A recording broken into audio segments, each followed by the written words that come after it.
Vanji Lujan is a volunteer with the Cathedral Basilica's National Museum. She made an urgent plea Sunday morning on KUAM's Facebook page, urging people to visit the Agana facility before it shut down that afternoon. This is a project very dear to Monsignor James, and this was his vision. And I wanted to make sure that his vision and all the work and love that was put into it, people can share with that and see how beautiful the history of Guam's church is. Hopefully, you'll be able to make it before we close today at 1:30. As we reported, when Archbishop Anthony Apron removed Monsignor James Benavente from his positions within the Archdiocese of Agana, he also dissolved the Archdiocesan Development Group, which served as the umbrella organization for the cathedral's gift shop, media ministries, and museum.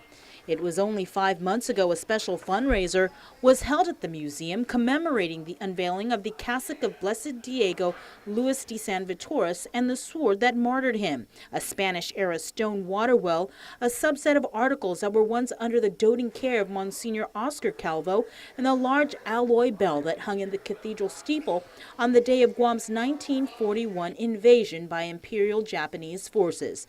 On Sunday, KUAM received word about the sudden closure after an announcement was made during the 5:30 Mass at the cathedral. It was also included in the parish announcements.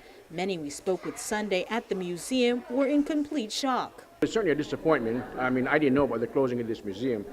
My name is John Martinez, and my roots are Martinez, Calvo, Torres, and looking around here, a lot of these, this brings back memories, and I'm looking at the walls here, and I see my grandmother, my great-grandmother, and it's a whole family root here. Monica Guzman also visited the cathedral Sunday before it was closed. She is the chairperson of the Guam Council of Arts and Humanities. I'm very sad to see that all of this work by volunteers is going to be dismantled and shut down.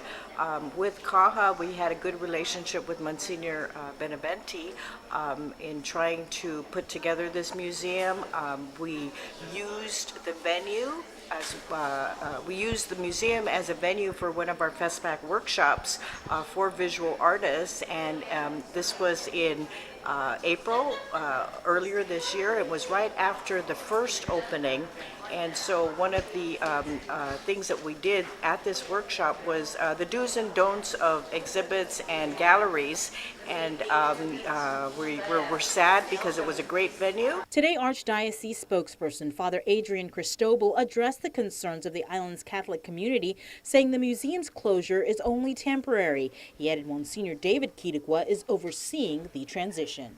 And in this change of administration, Monsignor David desires that the persons that are, involved in volunteering, helping, managing the museum, that everything is in order, and that the transition process be taken place in such a way that we can assure that it will be open again, and to assure to the public that the administration will be taking care of these things, the new administration.